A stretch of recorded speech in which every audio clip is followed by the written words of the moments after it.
Qaracaq Palçı vulkanıdır. Mütləq hündürlüyü 397 metr çatır.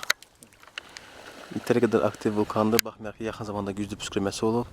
Axın üzü şimala doğru gedib. Bəzi mənbələr bu vulkana, bu pilpiləyə deyərdim, yanlış olaraq Bəyanata adı verirlər. Çünki Bəyanata dağının yaxın yerləşdiyinə görə. Amma bir şey də unutmaq lazım deyil ki, Bəyanatın qabağında, Bəyanata başqa vulkandır, Palçı vulkandır. Niyə görə? Çünki qabağında yataq var, eyni adlı Bəyanata qışlağı. Ondan sonra gəlir Bəyanata Palçı vulkanı. Bu Qaracanın yanında isə yataq o da, eyni adlı yataqdır. Vulkan da adını oradan geçirir. 3 aktiv sahəsi var, biri buradır. Bu reaksiyanın axdığı yer, vulkanik materialın axdığı yer. Biraz aşağıda digər bitumlu birləşmədir. Bitumlu birləşmələrin axdığı yer və biraz irəlidə bir dolmalıdır.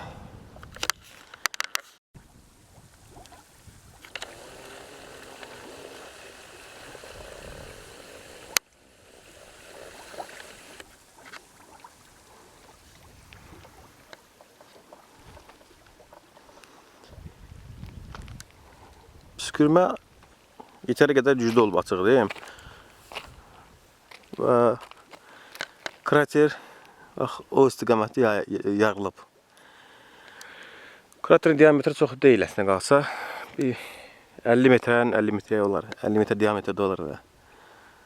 Amma aktiv zonalar hələ də qalmaqdadır. Məsələn, biri orada, biri buradır. Orada 3-cü, 4, 5, 6. Bu kraterdə 6 aktiv zona saydı, təxminən 6-7 aktiv zona var. Hansı ki, bura əsasən bulanıq su ixrac edir və yaxud püskürür belə deyim. Orada. Amma biraz irəlidə var. O bayaqdan qatı, balçı və qaz püskürür.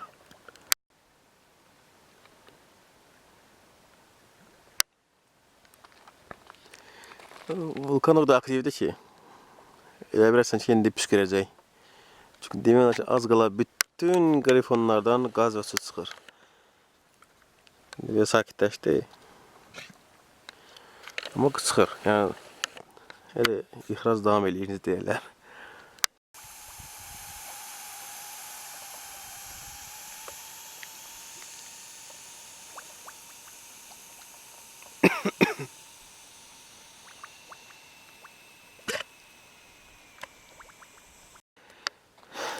Belə, vulkanın püskürmə materialı gəlib burada dayanıb. Yaxın burada. Elə ki, oradan 100 metr uzunluğunda olar. 20 metrdə diametrdə, endə, üzr istəyirəm. Orta qalınlığı isə 3-5 metr arası dəyişir. Bu gəlib əvvəlki axın üstünə gəlib.